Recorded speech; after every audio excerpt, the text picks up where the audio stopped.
Buenas tardes a todas y todos. Yo soy Javier Arte, profesor de la Escuela de Cine. Hoy tenemos para el ciclo de conferencias invitada a la profesora Susan Curtis. La profesora Susan Curtis es la coordinadora de los estudios interdisciplinarios del College of Liberal Arts de la Universidad de Purdue. Es historiadora. Y hay una cosa que quería mencionar que creo que es muy importante para nosotros, y es que ella nos va a hablar un poco hoy acerca de los estudios interdisciplinarios. Los estudios interdisciplinarios son una posibilidad, y lo más interesante de la experiencia que tiene esta área en el College of Liberal Arts de Purdue es la manera como se cruza el conocimiento y cómo la posibilidad de ver una misma situación, una misma problemática o un problema de conocimiento desde múltiples áreas que van a alimentar y van a permitir que el conocimiento emerja desde otras posibilidades. Creo que este es un llamado de atención muy importante para nosotros, entendiendo que hoy el conocimiento se está moviendo con otras dinámicas. Pensar que el mundo y que nuestras áreas de conocimiento tienen unos límites es alejarnos de otras posibilidades, de otras caras, de mirar cómo se enriquece el mundo y cómo esa posibilidad de entrar en conexión con otras ciencias, con otras miradas, con otros saberes, es bastante importante. Incluso que a veces el escenario académico es un poco egoísta y como que no le da cabida a otro tipo de saberes menos, llamémoslo, si se me permite, no tan calificados ni tan valorados. Y en eso creo que podemos aprender mucho de la experiencia de la profesora Susan Curtis. Ella de hecho también ha trabajado en eso que se llama Service Learning, que ha sido muy importante el poder trabajar con otras comunidades, el poder llevar y entender y establecer diálogos de conocimiento con otros escenarios, con otras comunidades, con otras culturas, con otros pueblos. Y eso creo que va a ser absolutamente importante. Quiero que le demos primero una bienvenida a la profesora Curtis, y una cosa que creo que es muy importante para la comunidad académica y de la Universidad Nacional, y es que la Universidad de Purdue ha establecido un convenio desde el año 2013 con varias universidades colombianas, especialmente con la Universidad Nacional. Ha hecho una inversión muy grande, más de $150,000 semestrales. Eso es una cifra interesante e importante, pero más allá de eso, la posibilidad de que más de 50 estudiantes cada semestre puedan ir a la Universidad de Purdue y puedan hacer sus proyectos de grado en diálogo, siendo coherente con los estudios interdisciplinarios, con pares académicos, con otros estudiantes, con tutores, con maestros, y con las ventajas que tiene una universidad norteamericana, especialmente en infraestructura, en laboratorios, en conocimiento, pero adicionalmente en la gran apertura que nos ha brindado la Universidad de Purdue. Quiero agradecer profundamente a la profesora Susan Curtis, al profesor Charles Cutter, que también está presente, que es historiador, que viene acompañando a la profesora Susan Curtis esta oportunidad, y creo que es muy valioso que podamos sacar el mayor provecho de este escenario y podamos entender que los diálogos de conocimiento a veces no van en una sola vía, sino que son multidisciplinarios. Muchas gracias. Great, thank you.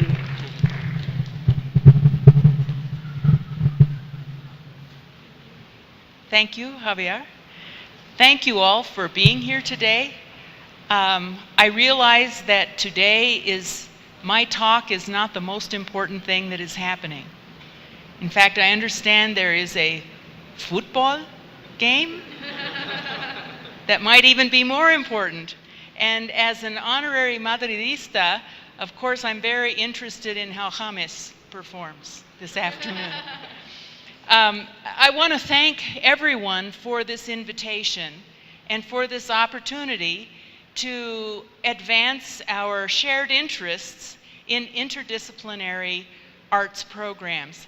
Javier Olarte and I met in the middle of a tornado.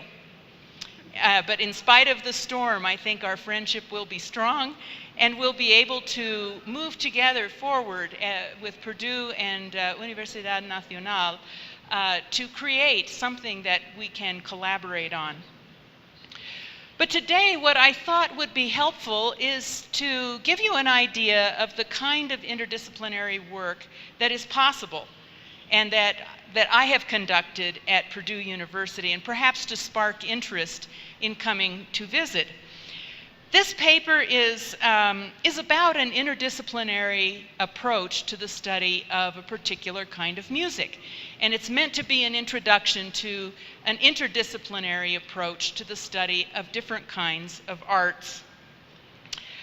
I believe that art cannot be fully understood without understanding the social, the cultural, the economic, all of these aspects, the context in which this art is produced and experienced. And so part of my charge is to convince you that context matters. This paper is also an effort to think about the relationship between the study of art and the pursuit of social justice, justicia social. I think that should be of importance to all of us.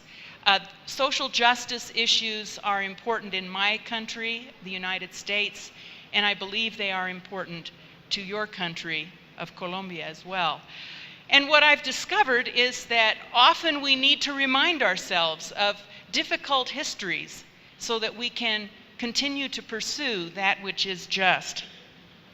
Art, to me, is a perfect venue for studying these things because art itself speaks to our desire for the beautiful and for the transcendent. Our appreciation of art and our quest for the transcendent and the beautiful is in many ways what makes us human. It's what distinguishes us from other forms of life. We are human because we seek the things that are beautiful. And everyone, I believe, should have access to the beautiful things in life and to this aesthetic. So I think it's because of this desire for the transcendent and the beautiful that we can grow a consciousness of the need for social justice. Interdisciplinary work to me is especially important because when we're seeking social justice, we often have to go to an experience that takes us out of our comfort zone. I'm a historian by my education, but in order to do the work that I'll be telling you about in a few minutes, I had to go into territory that was unfamiliar and new and in some ways frightening. And that's what we have to do if we're going to seek justice. We have to be willing to leave our places of comfort and move into an intellectual, social, and political realm that takes us someplace else to protect our humanity. Well, so the subject of my talk, you've seen the pictures circulating of Scott Joplin, whose probably his most famous composition when he was alive was the Maple Leaf Rag, which I have the sheet music projected here. I have to confess, I first knew Scott Joplin when I was a young girl, and I didn't know anything about him. I just thought his music was really pretty. His music was used for a comedy in the 1970s. Don't do the math, or you'll see how old I am. And this music was, it was happy-go-lucky, it was syncopated. We'll listen to it in a little bit. And I just thought, oh, this is just the most wonderful music. And I even bought sheet music and tried to learn how to play it on the piano. But I hold up my hands, and when you hear this music, you'll see why these little hands couldn't play the music that Scott Joplin composed. It wasn't until I was at the University of Missouri, where I did my doctoral work, that I became more familiar with Scott Joplin as a composer. And it wasn't until the early 90s that I actually began studying him systematically. For those of you who can, let me see if I can point, who can see that, I'm not sure how, there we go. The king of ragtime writers. This was a man who in his own time became famous as the king of a musical genre called ragtime. And he was famous for writing 2 operas, 1 ballet, marches, waltzes, other kinds of dances. And ragtime itself is a term that's full of meaning and importance. Ragged time is the time that is, a march. For the musicians in the crowd, the march is very steady. And for those of you who know the waltz, the waltz is da-run, da-da, 1, 2, 3. But this music was da-da-da-da-da-da-da-da-da.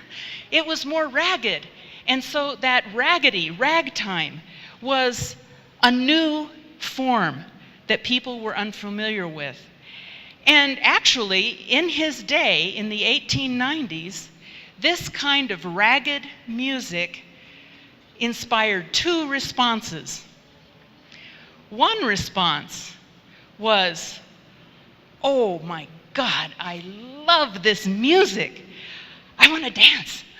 I want to dance to this music. And it was argued that it was the music of liberation.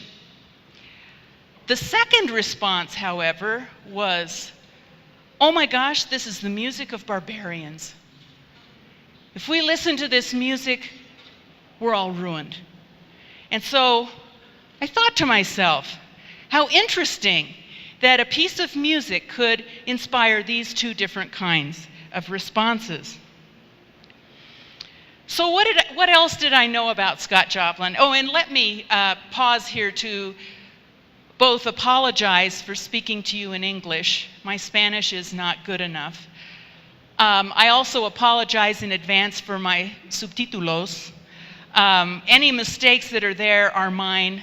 I apologize. I thought it might be helpful to follow along a little bit, to have a little bit of the Spanish. So, who was Scott Joplin?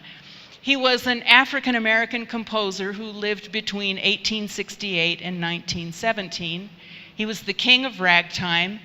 He was the composer of these 2 operas, Treemonisha and A Guest of Honor, as well as marches, waltzes, and a ballet. So one would think, here's a famous man.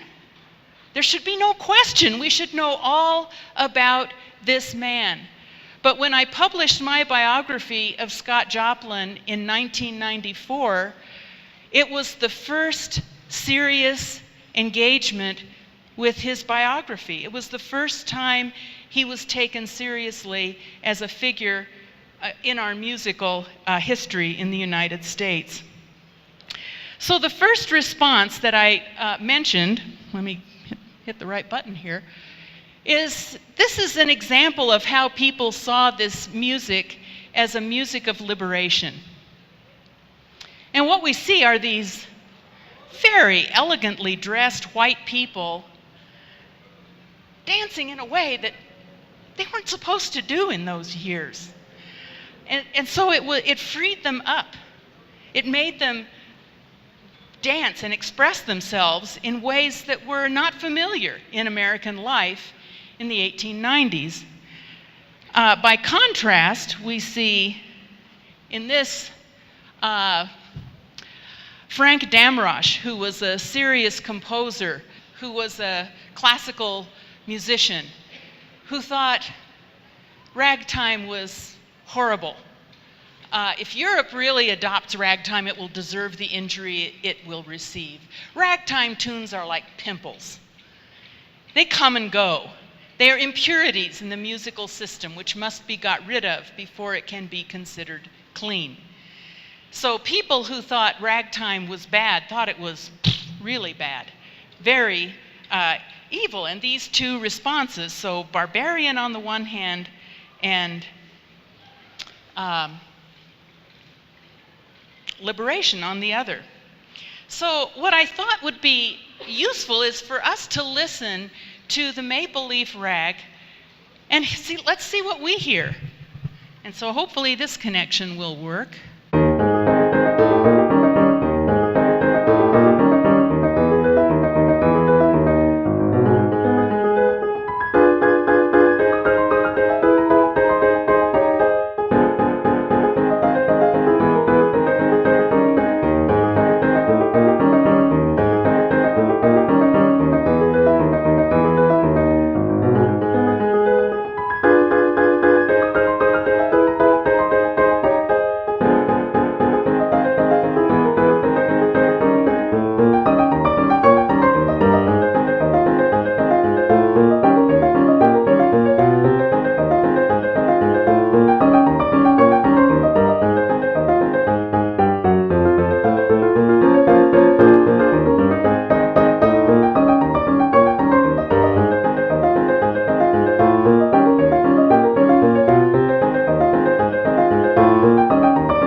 Of people who signed in when we were about half full. So I know there are some music students in here.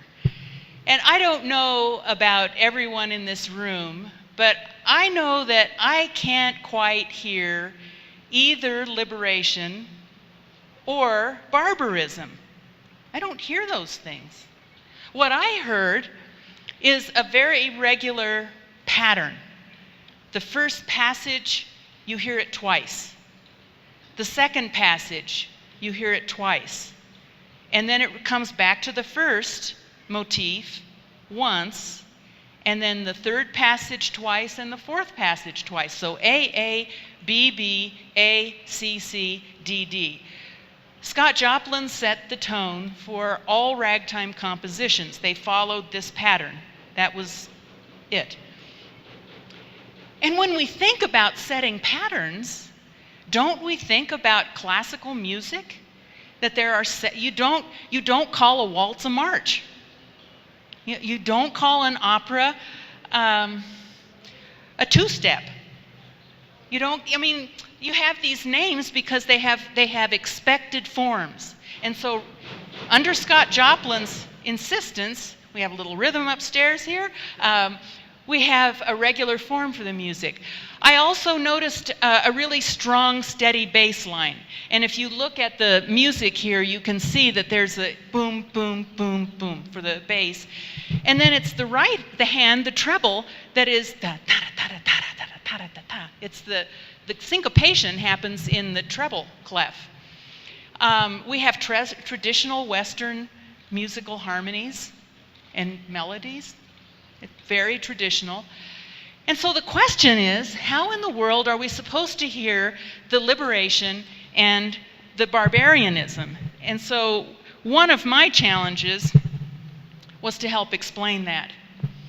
Now, I have some very disturbing images on the screen right now, but we have to understand that Scott Joplin's race as an African-descended person mattered in the 1890s.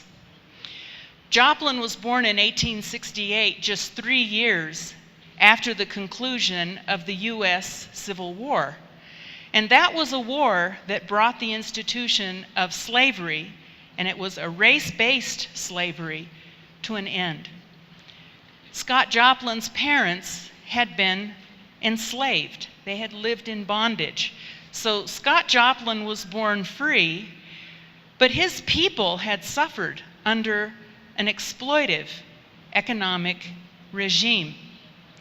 And he knew that. In the years following the Civil War, white people in the United States were angered about the idea of equality with African Americans who had formerly been their property. And so in the 1890s, for a whole lot of complicated reasons that would be a lecture unto itself, African Americans like Scott Joplin experienced all different sorts of oppression. In the top image, which I apologize for, it's a horrible image. It's one of, unfortunately, many that exist. 2 black young men are hanging. Others would have been burned at the stake. Others hung from trees. These were not executions through any sort of legal system. This was all extra-legal violence. And African Americans could not expect, in spite of the constitutional guarantees, they could not expect due process under the law. So the understanding and the expectation is that African Americans are criminal, they should be punished, or they were like this family that we see in the bottom. I guess I should use my pointer here. That's why we have it. We have this family. Look at the condition of their home. Look at the condition of their clothing. Almost no shoes in evidence. And these were people who worked in the fields. So their labor was exploited through a system known as sharecropping or as debt peonage, where you had to sign over almost everything that you made. With a sharecropping system, for example, you had to plant only what the landowner allowed you to plant. So they couldn't plant food for their own sustenance. They could only plant cotton or a cash crop like tobacco. And when they wanted to plant corn, the owner would say, no, you can't have the land for that kind of use. So we see that the experience of people who racially were like Scott Joplin experienced something in the 1890s that Joplin himself, unfortunately, experienced as well, but maybe not to the same degree as we see here. In his case, as a very talented musician who had learned how to notate music, how to represent rhythm, this syncopated rhythm, it was very hard for him, nonetheless, to find someone who would publish his work. And so this early example of a composition called Original Rags, and here's what I want to point out. The publisher said, picked by Scott Joplin, not composed by Scott Joplin, but picked, which makes it sound like he sat at a piano and kind of picked out the melody. And then we have a second person arranged by Charles Daniels. And Charles Daniels was white. So you have, in essence, an untutored, uneducated black composer in Scott Joplin creating music that was really put down, insulted as being picked. It was meant to be a joke because this man is picking up rags. So a rag picker. It's a play on words. Someone who picked up rags would then sell them for making paper or making rugs or something else to make a little bit of pocket money. So that it's part of that condition of being poor and ragged and black. So Scott Joplin knew this experience as well.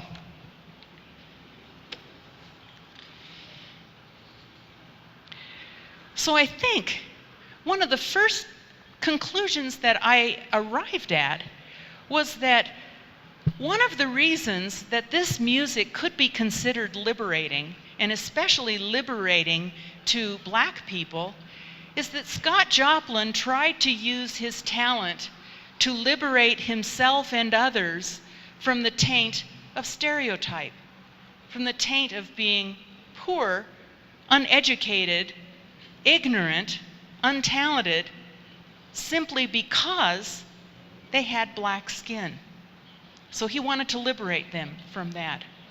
And that's one thing that we can see. But there was another form of liberation, and this I found extremely interesting. When Scott Joplin got his start, he was in a little town in Missouri, a town so small I can't even imagine your smallest pueblo in Colombia, and that's about the size of the town where he got his start. Very tiny place. And what surprised me is that even though there was an African American neighborhood and community that he was a part of, white people actually really liked his music. And he composed some compositions specifically for white organizations. So he had a following among these white people. And so I had to figure out why were they so interested? And so I started studying what people expected and what ragtime let them do. So the respectable Victorian couple we see on the left, she's not going to do much boogieing. We're not going to see her hopping around the way I was hopping around a few minutes ago. This is someone who expected to have everything covered, everything tightly under control. And her husband doesn't look much different. He also is very controlled. But what we see on the right are people who were dancing to ragtime music.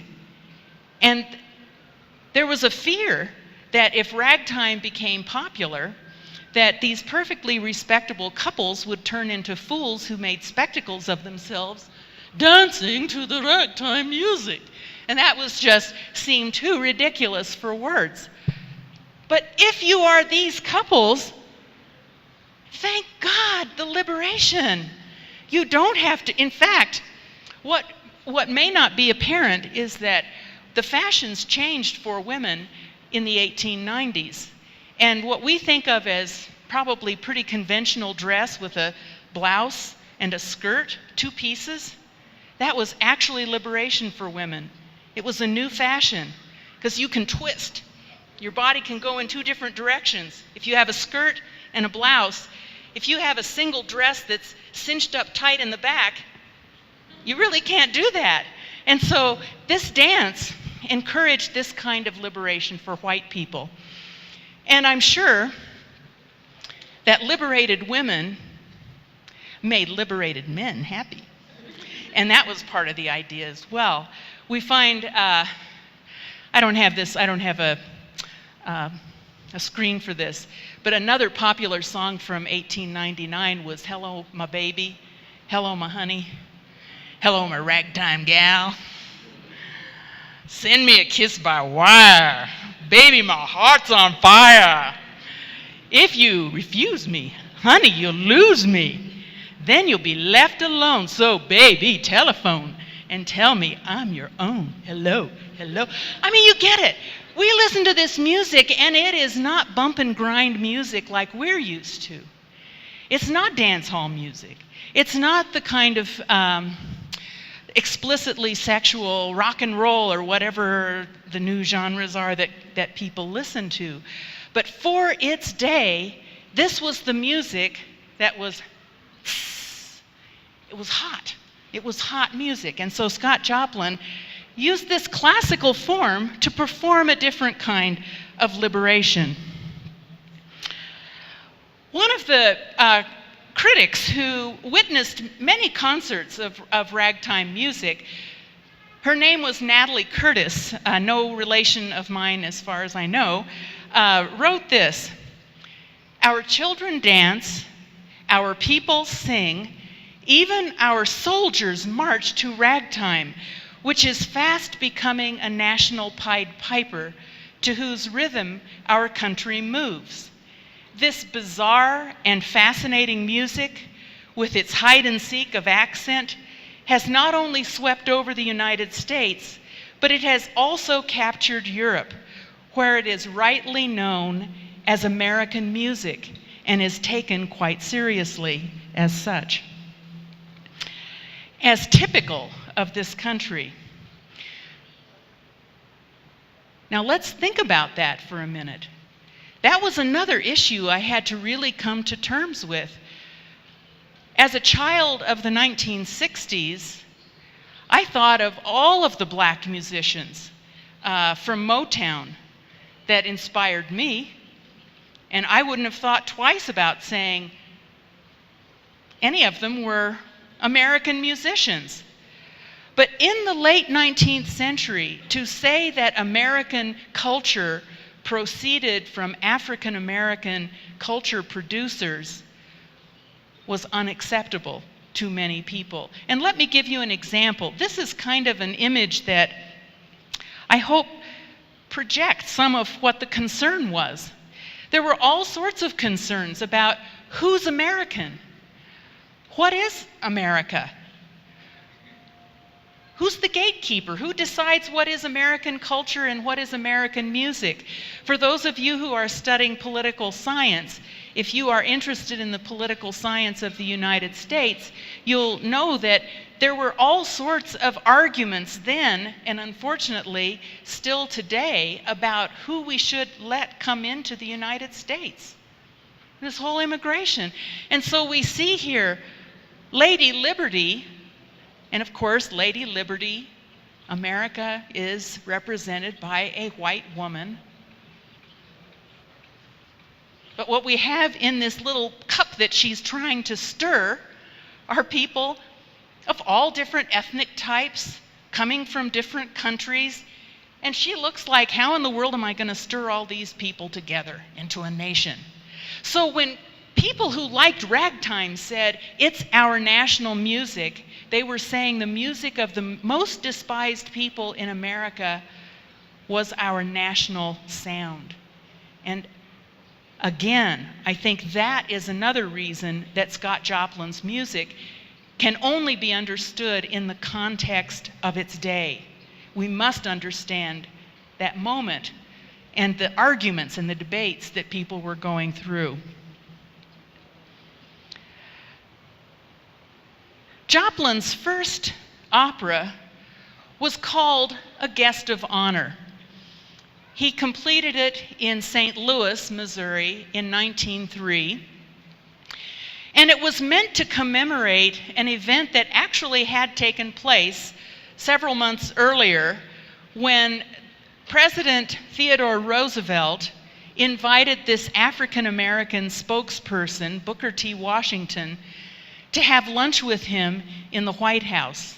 Now today, we have an African American man in the White House in the United States, but a century and change ago, that was, the idea of entertaining an African American in the White House was taboo. And Southern politicians made Theodore Roosevelt pay for that invitation many times over. That how dare you insult? How dare you insult we in the South for this kind of an invitation? And what I find so interesting about this particular image is it's the one that circulated. It's not a photograph. It was a lithograph. And I puzzled over why what circulated was a lithograph instead of a photograph. I mean, we had the technology to reproduce photos in the newspaper, but they chose an older form that created some distance between the reality that you find in a photograph and the image that you wanted to project. So it made it a little less real. And I think that's an important issue. So in this case, the opera is all about the guest of honor. It's making Booker T. Washington recognized as someone who could be an invitado in his own country and be the guest of honor. So in a sense, Joplin's opera upended the racial hierarchy, saying we don't always have to have whites as the guest of honor, as the people in power. And that inversion, I think, speaks to the larger message that he was trying to convey. Here was a man who, had he been less daring, less courageous, could have used his musical skill in conventional ways and hidden behind sheet music that did not make his race legible. But instead, he chose to make a statement, to use ragtime as a weapon in the fight for equal justice. His ballet was finished in the same year as the piece that we heard, 1899, but he couldn't find anybody who would publish it. When it finally was published as the Ragtime Dance, and it was sold as sheet music, which, can you imagine staging a ballet in your own living room? So of course it was a flop. It was a huge failure. It was performed, and when it was performed, I think African American people in the audience thought it was beautiful, because again, he used the form of ballet, but he welded these classical forms to African American motifs. So for example, instead of having, I don't know what first position is, I know all these ballet terms, I know that this is the plie and this is a pirouette, and that's what you expect to see in a ballet. Apologies to any dancer out there, I know it's much more than that. Instead, he had the dancers do a choreographed dance that was an African American dance up on the stage. And he would say, let's do the Jenny Cooler dance, and we'll do the ragtime dance. And they called out the dances, and the people made the moves. To add percussion, since he only had the piano, he instructed the pianist to, my heels aren't loud enough. He instructed the pianist to stomp his foot, his heel, to make a thump, thump, thump, thump, to add to the rhythm. And again, this was a musical form that you just typically wouldn't see. So he took a European form and transformed it with African American elements. And the final issue that I wanted to raise was about his opera, his last opera.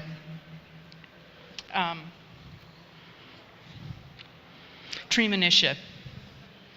Treemonisha is basically about the importance of education to the black community. And when you think of all of the famous operas, typically the education of a race is not one of the main subjects. Am I right? I mean, typically we think of thwarted love. We think of it with La Boheme, for example. We think of impoverished young people. We overcome some tragedy. And yet, is it not a tragedy that generations of black children were denied an education? And I think that was the point that Joplin was trying to make.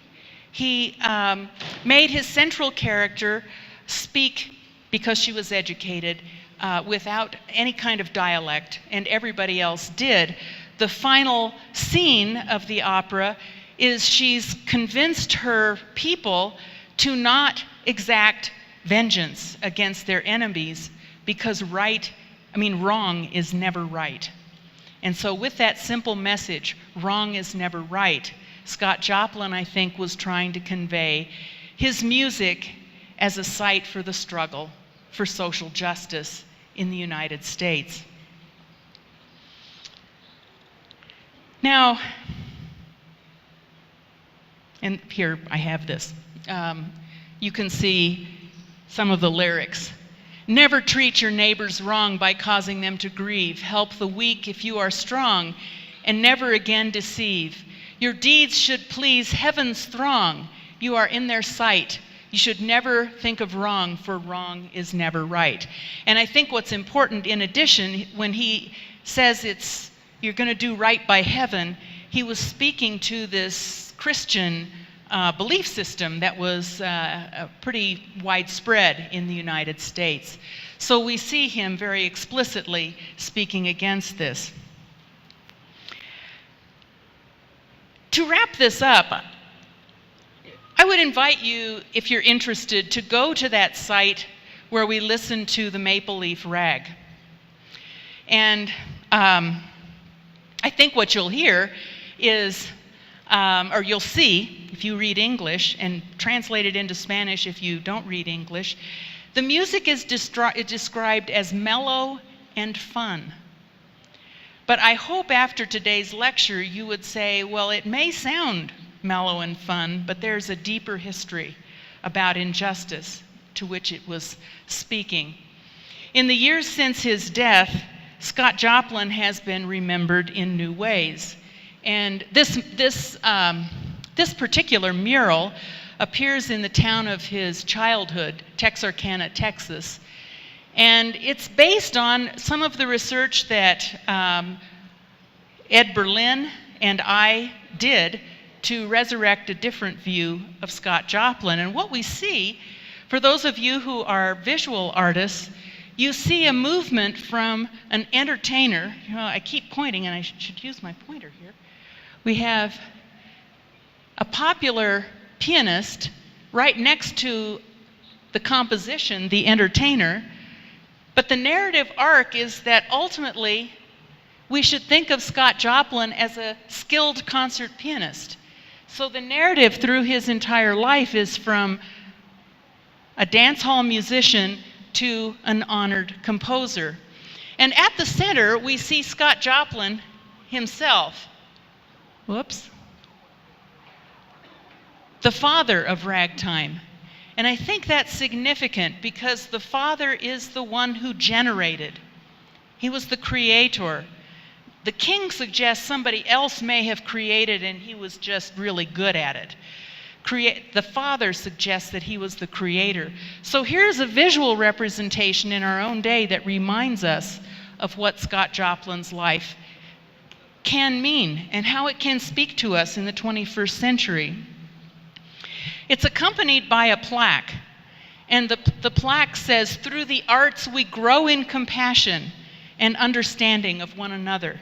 And it's why I wanted to end on that note, because I think that is exactly what the arts can do for us, and why I am so eager to collaborate with your university to create an interdisciplinary approach to the study of arts, because I think that's what we must do. In order to do this kind of work, I started out doing the things that a historian would normally do.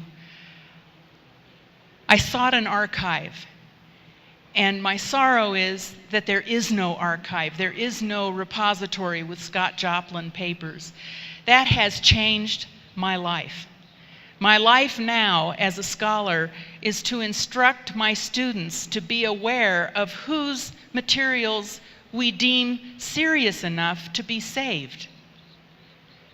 We look back on the past and we draw from those archives to tell ourselves a story about our nation.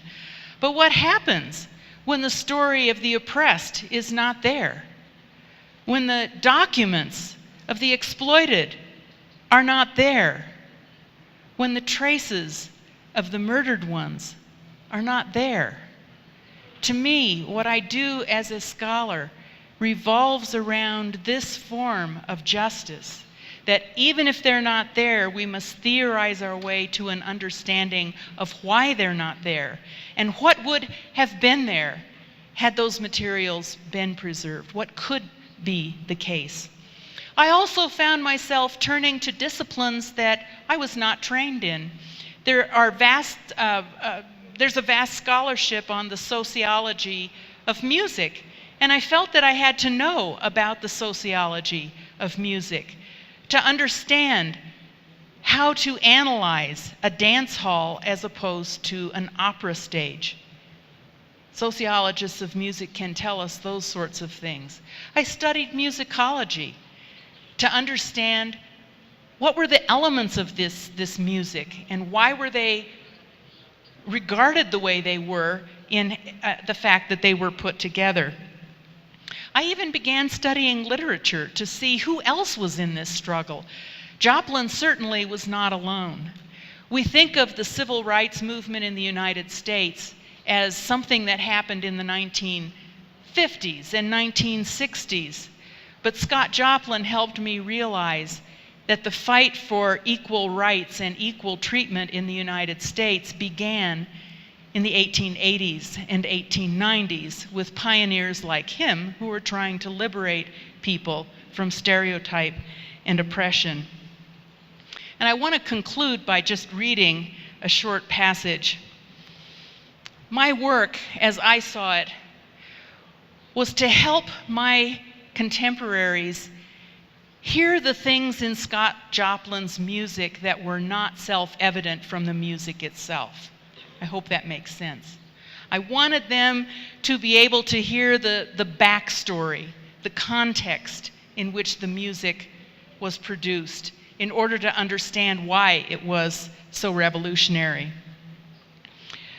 And I believe that there is no more worthy subject than to use our talents as researchers, as artists, as interpreters, and as writers to plant a new consciousness in the students we teach, in the audiences who come to hear our presentations, the visitors to our exhibits, and the readers of our books. I admire my colleagues in the sciences and in agriculture and in nursing whose intellectual products clearly change the world. But I want to suggest that those of us who are interested in the humanities and in the arts and in the social sciences have a big job to do, and that is to create an awareness of our own humanity and a commitment to the betterment of humankind. Thank you very much. Good afternoon. I would like to a short question. What's the difference between an interdisciplinary approach versus a transdisciplinary? I understood that question.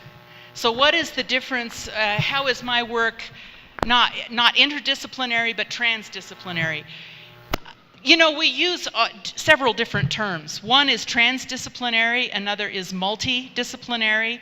Interdisciplinary, I think, seeks that space between disciplines.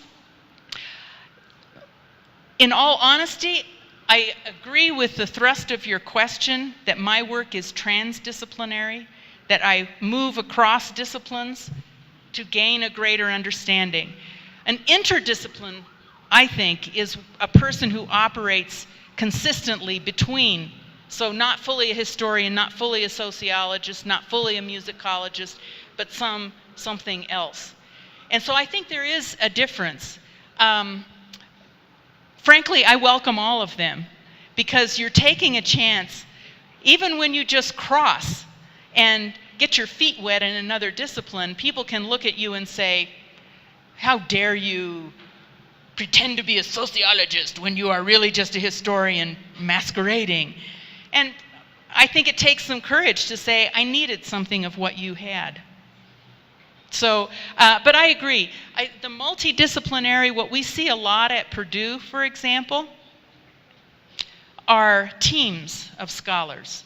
So A multidisciplinary project might incorporate a sociologist and an anthropologist and an engineer and a theater person. And we have those formations. I guess my point is that I think we need more than just one single discipline to get at these truths. And once we liberate ourselves from one single disciplinary specialty, we can focus on the problem itself rather than the professional rules we're breaking or not breaking. To work with other professions. However, in the academy, we're often taught in little classrooms with people that study just what we are doing. So working with other views is kind of complicated when you don't have the space in the academy. And it's a really big problem when the academy doesn't give you this space. So, well, according to your experience, what would you think that these spaces should be like in the academy? Bravo, that is an excellent question. And I would say, in spite of my short stature, I feel myself to be a little warrior, trying to fight for these spaces. I agree that our university, in many ways, is structured along the departments. You know, the department. But the big victory for us was the creation of a School of Interdisciplinary Studies. And that is the unit that I am currently the head of. And it is my unit that Javier first approached, because he saw us, I hope that's how you saw us, as a space that would welcome these kinds of experiments. The challenge, I think, and I guess that's why I really do think being an interdisciplinary scholar requires both commitment and courage, because the rewards can easily go to the people who, so to say, color inside the lines, obey all the rules of a discipline, advance within that discipline or that profession, instead of doing the harder work of breaking the rules and straddling the disciplines and dipping across into your neighbor's toolkit. So I think you keep pressing. You have allies in the faculty. And for students in the audience, if this work is attractive but you don't feel like you have the space, go to your allies on the faculty who can help you carve out that space. And I think for faculty in the audience who feel under a certain amount of pressure, find your allies among the departments and work together. Put pressure on your dean to say, this is what we want, this is what we need. You can demonstrate the power of your work in all sorts of ways by the multiplicity of people who come to hear what you have to say, and by the power of the work itself. I know what Javier Olarte has told me about his films. They sound so powerful to me. They speak to a human experience. And I think sometimes the proof is simply in the doing of the interdisciplinary work. But protect yourself if you're a student. Make sure you have allies.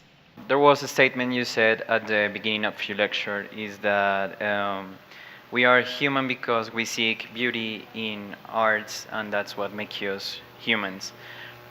Speaking from my field, that's filmmaking, what is the achievement filmmaking should reach to find that beauty and make certain those goals become real, as you talked about music as a liberation, speaking of Scott Joplin, and so what is the field that filmmaking should achieve to make everything you said? Excellent question. I think filmmaking has huge potential because you combine sight and sound and emotion. So what filmmakers can do is to speak to many of our senses in addressing the human condition from all different sorts of ways, from our interior experience as individuals to experiences that we have as communities, families, I mean, they're just, it seems to me the possibilities are endless for what film can do. And film is, I mean, it is in essence a collaborative endeavor, right? I mean, filmmakers depend upon all sorts of equipment folks, directors, actors. You can't make it all by yourself. Well, maybe you can, but I think some of the best you work with other people. So it's the experience of collaboration, and it's the experience of working together as a group to produce something that helps us understand some dimension of human life in ways that we didn't see it before. So I think even if you're trying to make people laugh, I mean, I don't think every film has to be serious. You know, I think they can be lighthearted, but it makes us think about, why are we laughing at this? What is it that is the joke? And even identifying that makes us more human. I wanted to ask you about, since your experience, how do you work, taking on mind that we have here in Colombia a lot of political boundaries and problems? How do you think from the academy we can work out, or arts, how we can work against that political boundaries in our works? That's another very, very good and difficult question. So the question has to do with politics, and how can we make our work speak to the politics. And I think in my country, African Americans use the term speaking truth to power, and oftentimes power overpowers the truth. But being able to stand up and say, through your artistic endeavors, through your scholarship, that you're not going to dodge the hard questions. What? A better answer. I think of some of my colleagues in history who write histories that I think, okay, now we know that. But they don't speak to the conditions that we face. They don't imagine, what is the world that I would like to inhabit? And then write about, what are the obstacles to that world that I would like to inhabit? So from my perspective, we in the academy can begin to help people outside of the academy imagine, what does justice look like?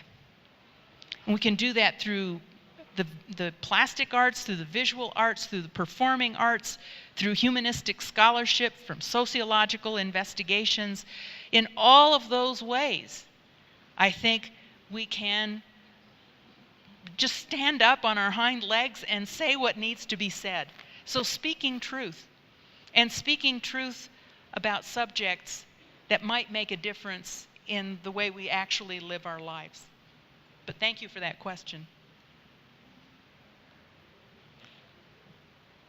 Well, you have been a wonderful audience. Thank you so much for being here, and let's go Colombia.